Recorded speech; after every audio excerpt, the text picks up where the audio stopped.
Hello my dear students. So as I told you in my earlier video that today I am going to tell you about the cell. So today I have given only the basic introduction about the cell. So as we all know that the cell is the basic and structural unit of life. ये हमने हमेशा से ये पढ़ा है कि जो cell है is the basic and structural unit of life. जो जितने भी living organism हैं that is made up of cell. But do you know that who discovered the cell, और ये सेल की थ्योरी कहाँ से आई है? Yes, it was discovered by the Robert Hooke in 1665. But जब रॉबर्ट हुक ने इसको डिस्कवर करा था that was the dead cell. उन्होंने एक ड्राई कॉर्क पे एक एक्सपेरिमेंट करा था जब उन्होंने देखा कि उसमें छोटे छोटे चैम्बर्स मिल रहे हैं. As you can see I have shown in the diagram also कि इस तरीके से कुछ हेक्सागोनल शेप में चैम्बर्स मिले थे उन्हें. तो उन्होंने उससे ये आइडिया लगाया कि yes this is the cell. लेकिन वो क्या थे? वो डेड सेल्स थे. फिर क्या हुआ? इन 1672 एक और साइंटिस्ट थे, Antonie van Leeuwenhoek. I know this is very difficult to pronounce but yes he is very important because he was the only one who found the living cells. Okay, so how did he found the living cell? उसने कैसे पता करा कि कोई भी चीज़ living है या किसी के अंदर लिविंग सेल्स हो सकते हैं? उन्होंने पॉन्ड वाटर का यूज़ करा था. पॉन्ड वाटर से उन्होंने लिविंग सेल्स का डिस्कवर करा था. ओके, तो यहाँ पे हमें दो चीज़ पता चल गई कि डिस्कवरी ऑफ सेल तो was done by the Robert hook, but उन्होंने सिर्फ और सिर्फ डेड सेल्स के बारे में बताया था. लेकिन लिविंग सेल्स के बारे में किन्होंने बताया था? लिविंग सेल्स के बारे में एंटनी वॉन लीवनहॉक ने बताया था इन 1672.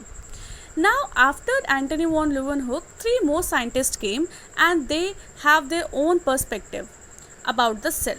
अब उनके क्या क्या पर्सपेक्टिव थे वो हम जानते हैं. सबसे पहले आए थे एम स्लाइडन, जिन्होंने 1838 में ये बोला था कि plants are made up of cells. उन्होंने ये बताया था कि प्लांट्स किससे बने हुए हैं? सेल से बने हुए हैं. And he was the botanist from Germany. Those who don't know that who are the botanist, तो बोटानिस्ट वो होते हैं जो प्लांट्स के बारे में स्टडी करते हैं. ओके, सो उन्होंने ये बोला था कि जो प्लांट्स हैं वो किसके बने हुए हैं? सिर्फ और सिर्फ सेल्स के. यानी कि जब जितने भी प्लांट्स हैं सिर्फ वही सेल से बने हुए, और कोई भी लिविंग बॉडी जो है वो सेल से नहीं बनी हुई है. उसके बाद में हमारे आते हैं श्वान. 1839 में he was a zoologist and he was from British. तो जूलॉजिस्ट कौन होते हैं? जूलॉजिस्ट वो होते हैं जो ह्यूमन बींग्स और एनिमल्स की स्टडी करते हैं. तो उन्होंने क्या कहा? उन्होंने कहा कि वो प्लांट्स और एनिमल दोनों जो हैं सेल से बने हुए हैं. उन्होंने ये नहीं कहा कि सिर्फ और सिर्फ एनिमल सेल से बने हुए हैं. He said that plants and animals both are made up of cells. लेकिन स्लाइडन ने क्या किया था? उन्होंने ये कहा था सिर्फ और सिर्फ प्लांट्स सेल से बने होते हैं. लेकिन यहाँ पे शॉन ने बात कही है कि एनिमल्स और सेल्स दोनों ही किससे बने हुए हैं? हमारे सेल से बने हुए हैं.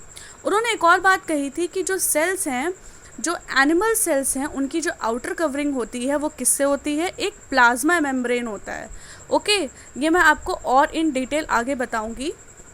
सो जो एनिमल सेल होता है उसकी आउटर कवरिंग किससे होती है? कवर्ड प्लाज्मा मेम्ब्रेन से होती है. और जो एनिमल होता है, जो प्लांट होता है उसमें क्या होती है? सेल वॉल होती है. And there is no cell wall found in the animal cell. So this is the very basic difference between the animal and the plant cell, कि जो प्लांट सेल होता है उसमें सेल वॉल होती है और जो एनिमल सेल होता है उसमें सेल वॉल एब्सेंट होती है. Okay, now after Schwann there was a Rudolf. Rudolf ने क्या कहा कि all cells are made from pre existing cells. उनका ये मानना था कि अगर कोई सेल की डिस्कवरी हुई है तो कहीं ना कहीं वो पहले से ही मौजूद था. तो उनका कहना ये था कि कोई भी सेल पहले से मौजूद था, फिर उसी से क्या हुआ था? दूसरे सेल की नई डिस्कवरी हुई थी. जैसे कि हमारी बॉडी है, हमारी बॉडी में क्या होता है? सेल्स बनते रहते हैं, एक डैमेज होता है फिर दूसरा बनता है, तो नए नए सेल्स हमारे बनते रहते हैं. तो नए सेल्स कैसे बनते हैं? पुराने सेल से ही तो हमारे नए सेल्स बनते हैं. तो उनका मानना ये था कि जितने भी सेल्स हैं वो किससे बने हुए हैं? हमारे प्री एग्जिस्टिंग सेल से बने हुए हैं. ओके, आई होप कि आपको इतना इंट्रोडक्शन समझ में आया होगा. And if you do like my introduction please tell me. And In the next session I will tell you about the prokaryotic and the eukaryotic cells. I am not making the video too much lengthy because मुझे पता है कि इसको सुनने में भी बच्चे बहुत ज़्यादा हिचकिचाते हैं, उनको लगता है इतनी लंबी वीडियो कौन सुनेगा. So that's why I made it a short and I hope you will like it. And in the next video I will tell you in detail the prokaryotic and the eukaryotic cells. Okay, thank you.